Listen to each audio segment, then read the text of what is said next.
In the sprawling digital landscape of India, some names shine brighter than others. Diya Krishna is one such name. Hailing from Kerala, she, along with her actor-politician father G. Krishna Kumar and her three sisters, became a household name during the pandemic. Their family vlogs, showcasing their daily lives, resonated with a massive audience. Diya, in particular, cultivated a strong following on platforms like YouTube and Instagram. People were drawn to her lifestyle content, her relatability, and the seemingly picture-perfect world she presented. This digital stardom wasn't just for show, it was a powerful engine for commerce, a direct line to thousands of potential customers.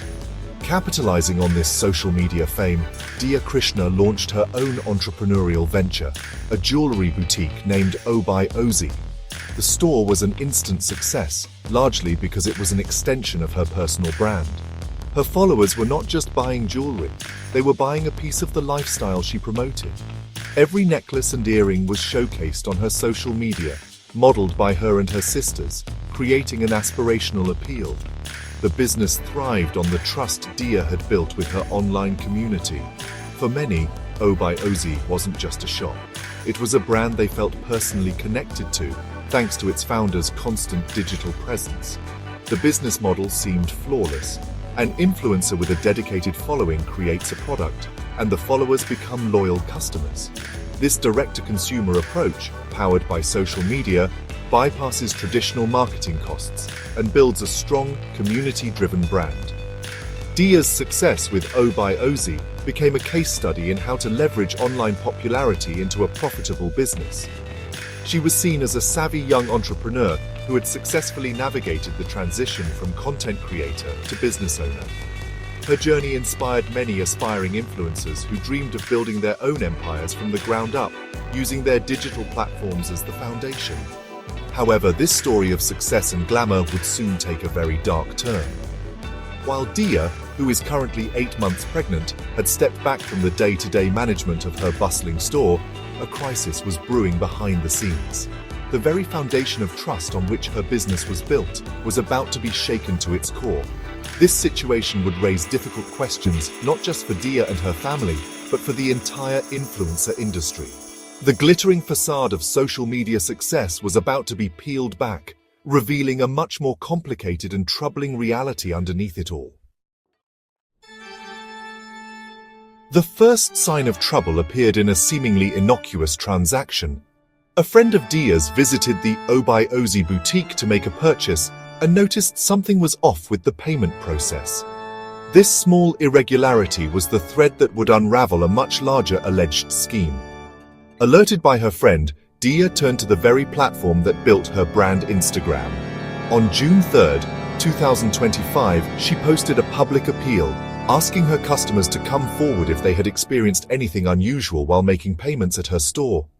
She requested them to share screenshots of their payment confirmations, a simple request that would soon open a floodgate of evidence. The response was overwhelming and shocking. Over 1,000 customers messaged Diya, sending screenshots of their transactions. The images revealed a disturbing pattern. Instead of the payments going to the official business account of O by Ozy, the money was being diverted to the personal GPay UPI accounts of several employees. According to the FAR filed by Diya's father, G. Krishna Kumar, 4 staff members, Vinitha, Divya, Radhakumar and Adarsh, had allegedly been replacing the store's official QR code with their own personal payment codes. This systematic fraud, the family claims, had been going on since July 2024. The scale of the alleged fraud was staggering. The family's initial complaint accused the employees of siphoning off 6.9 million rupees, or about 69 lakh rupees. Krishna Kumar later claimed the total amount misappropriated could be as high as 76.9 million rupees. The family alleges that when confronted with the evidence, the employees initially confessed to the crime. They claim to have video recordings of these confessions and CCTV footage from the store to back up their accusations. According to their statement, the employees even returned a sum of 7.9 million rupees after the confrontation, a move the family sees as an admission of guilt. The case was promptly handed over to the Thiruvananthapuram Museum Police, who are now investigating the serious allegations of financial fraud. For Diya and her family, it was a profound betrayal. The employees they had trusted to run the business in her absence were now accused of systematically stealing from it. The incident transformed from a business crisis into a public spectacle, with every new detail being scrutinized by the media and the public. The very trust that Diya had cultivated with her followers was now at the center of a criminal investigation, tarnishing the brand she had worked so hard to build. Just as Diya Krishna's narrative of betrayal and fraud took hold, the accused employees came forward with a startlingly different version of events. They filed a counter-complaint, painting a picture not of guilt, but of victimization. They alleged that on May 29, 2025, they were forcibly taken from the store to Diya's flat. There, they claim, they were held against their will, their phones were confiscated, and they were subjected to intense intimidation and threats. This counter-narrative dramatically shifted the focus of the case, turning it from a straightforward fraud investigation into a complex story with conflicting claims of serious criminal conduct. The employees' allegations were detailed and severe. They accused Diya, her father, her mother, and her sisters of orchestrating their abduction. They claimed that someone posing as a police officer was present during the confrontation, and that they were threatened with death if they did not comply. Under this alleged duress, they were forced to pledge their personal gold jewellery and hand over 800,000 rupees in cash.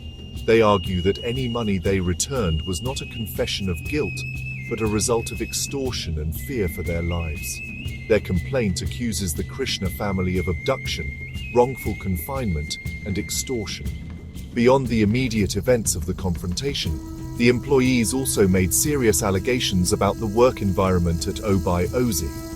They accused Diya and her family of creating a toxic atmosphere filled with routine caste-based discrimination and verbal abuse. One of the former staff members was quoted as saying, "For Diya, everything, even our distress, was vlog content, suggesting a deep-seated resentment." They claimed the constant insults had pushed them to the brink, and that they had already planned to resign from their jobs after Diya's delivery. These accusations added a volatile new dimension to the controversy, touching upon sensitive issues of caste and workplace harassment. This, he said, she said scenario has left the public and the police with two diametrically opposed stories. On one hand, there is the Krishna family, armed with what they claim is digital evidence of financial fraud. On the other, there are the former employees, alleging a terrifying ordeal of abduction, threats, and casteist abuse. The police are now tasked with the difficult job of untangling these competing narratives. The case is no longer just about missing money. It's about alleged criminal intimidation and deep-rooted social prejudices, making the path to the truth far more complicated. This entire episode serves as a stark cautionary tale for the burgeoning influencer economy. The very nature of this business model is built on a foundation of perceived authenticity and trust. Followers invest not just their money, but also their faith in the influencer they admire. When that trust is broken, whether by alleged fraud from within or by serious counterclaims of abuse, the entire structure is at risk of collapse.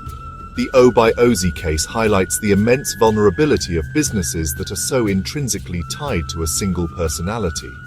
The line between the personal brand and the corporate entity becomes dangerously blurred. For influencers turned entrepreneurs, the lesson is clear. Fame and a large following are not substitutes for robust business management and oversight. While Diya's pregnancy understandably required her to step back, the incident underscores the critical need for solid operational structures, regular audits, and secure financial systems, regardless of who is in charge. Trusting employees is essential, but that trust must be supported by professional checks and balances. Relying solely on personal relationships to run a company with millions in revenue is a high-risk strategy, as this case painfully demonstrates for all to see. Furthermore, the controversy dredges up past issues that have plagued the Krishna family. Diya's father, G. Krishna Kumar, has previously faced backlash for caste-related remarks, and the family has been accused of elitism.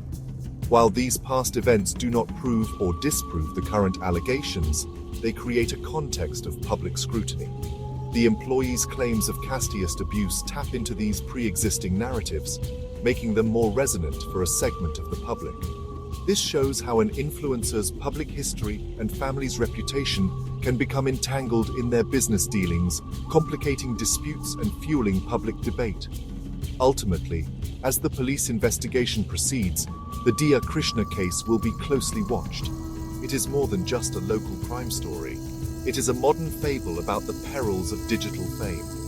It forces us to ask critical questions about the responsibilities that come with influence, the importance of separating personality from process, and the dark side of an industry that often prioritizes image over substance.